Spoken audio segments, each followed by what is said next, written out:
Research করে আমাদের এই আলুর জাতটা আরো উন্নত করতে হবে, যেটা বিভিন্নভাবে যেন ব্যবহার করা যায়। এই আলু যেহেতু কতবার উৎপাদন ভালো হয়, কিন্তু এই কৃষকরা অনেকটা লুজার হয়েছে এই এই ইসের ক্ষেত্রে। এই যে এই পেঁয়াজের ক্ষেত্রেও আমাদের কিন্তু নাই, কিন্তু হঠাৎ এই দাম বাড়ায় দেওয়ার পরে কিন্তু আমাদের কিছু ইম্পোর্ট করতে হচ্ছে। এই ইম্পোর্ট করার পর দেখবেন দামটা কমে যাবে। আজকে কিন্তু দাম কমা শুরু হয়েছে। অনেক সময় আবার বেশি কমে গেলে কিন্তু আবার কৃষকরা লুজার হয়ে যাবে, ওই আমদানিকারকরা খালি লাভবান হবে। প্রায় 70% মতো আমন ধান কর্তন শেষ হয়ে গেছে, প্রায় 30% মতো রয়ে গেছে। যেই সব এলাকাগুলি রয়ে গেছে ওইগুলি হলো সাধারণত পটুয়াখালী, বরগুনা, ওই সব এলাকায় এখন রয়ে গেছে। বাট এই রংপুর, তারপরে দিনাজপুর, রাজশাহী, এই অঞ্চলে প্রায় কাটা শেষ। তো ওই এলাকার ফলন বেশ ভালো হয়েছে। এবার ধানের যে তাদের সাথে কথা বলে যেটা জানা গেল, উৎপাদন যেমন বড়টাও যেরকম ভালো ছিল, এবার আমনের উৎপাদনও অনেক ভালো।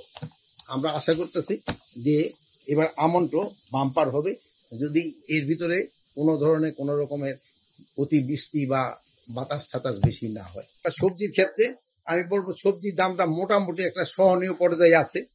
যতই দিন যাবে ওই একটু সবজির দাম কমবে, বাট আমি আশা করি যে এমন যেন না কমে যেটা কমলে কৃষক আবার যেন লুজার হয়ে যায়, কৃষক যেন লসের ভিতরে না পড়ে। এদিকে একটা আমাদের খেয়াল রাখতে। অনেক সময় দেখেন যে স্পেশালি এইগুলি মূলা টুলা অনেক সময় তারা দেখা যায় গরুরে খাওয়াই দেয়, কফি টফি গরুরে খাওয়াই দেয়। এটা যেন না হয়। আপনারা জানেন যে আমরা এটা যেন না হয় এই জন্য আমরা 100-র মতো কি বলে মিনি কোল্ড স্টোরেজ দিচ্ছি, বাট 100 সাফিসিয়েন্ট না। আমরা আরো 100 দেওয়ার চেষ্টা করতেছি, বাট একসাথে তো দেওয়া সম্ভব না। বাট আমরা এইটা সংখ্যাটা যদি একসময় বাড়াইতে পারি তো এই ঝামেলাটা হবে না। একটা কারণে আপনারা জানেন যে এই শীত মৌসুমের যে সবজিটা, তারপরে আবার গ্রীষ্ম মৌসুম, এইটার মাঝখানে কিন্তু একটা ট্রানজিট পিরিয়ড থাকে 1 মাসের মতো।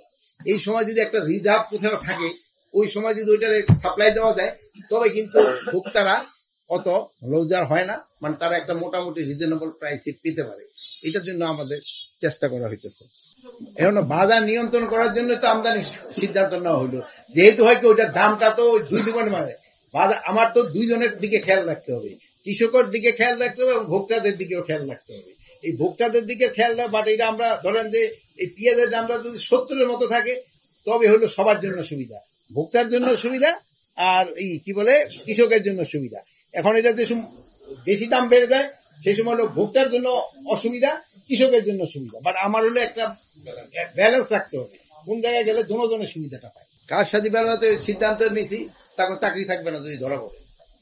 আর আপনি হয়তো পরে, আমার তো আর টেনজুর বেশি দিন নেই, হয়তো মাস 2 আছে, পরে আপনি দেখেন যে আমার আমলে সবচেয়ে মনে হয় বেশি পানিশমেন্ট হয়েছে।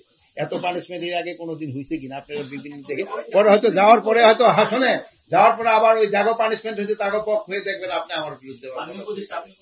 এখানে শোনা ব্যবসায়ীদের তো আমি এইটার ক্ষেত্রে আমি একটা বলবো, কৃষি কর্মকর্তাদের যদি যোগ সাজস না থাকে, যদি কৃষি কর্মকর্তা কারো যদি যোগ সাজস থাকে, সে ধরা খাবে। এখন ব্যবসায়ীদের ক্ষেত্রে তো আমি এটার ক্ষেত্রে বাণিজ্য মন্ত্রণালয় এইটাতে এই জন্য তো আমরা কন্ট্রোল করি। ব্যবসায়ীদের ক্ষেত্রে বলবো ভাই আমরা তো ব্যবসা করি, প্রফিটেড করি, বাট আমাদের কৃষি থাকবে তারা যেন একটা রিজনেবল প্রফিট করতে পারে, যেন খুব বেশি প্রফিট না করতে পারে। যেমন ধরো আলুর ক্ষেত্রে কিন্তু ব্যবসায়ীরা কেউ লুজার হয়নি, লুজার হয়েছে আমার কৃষক। ওই ধরেন যে কোল্ড স্টোরেজে মাল রাখতে তো ভাড়া পাইছি, আর এখান থেকে বিক্রি করতে সেও কিন্তু পাইছে, আর ইসেরা কিন্তু লুজার। হ্যাঁ, শাস্তি আছে, এই সংখ্যাটা এখন বলতে পারবো না, বাট শাস্তি হয়েছে। ওই যে হয়েছিল, ওই যে বীজের একটা রিপোর্ট করছিলেন না, ওই যে কি বীজ কত দিন, একদিনই তার বাড়িতে পাঠিয়ে দিচ্ছে একজনে, আবার ওখানে 3 জন না 4 জন সাসপেন্ড করে দেওয়া হয়েছে। তারপরে আবার ওই সেটটা ওই যে ওই কি জানি BMTF এর ওখানে ওই 2 ইঞ্জিনিয়ারের সাথে সাথে করে দেওয়া হয়েছে।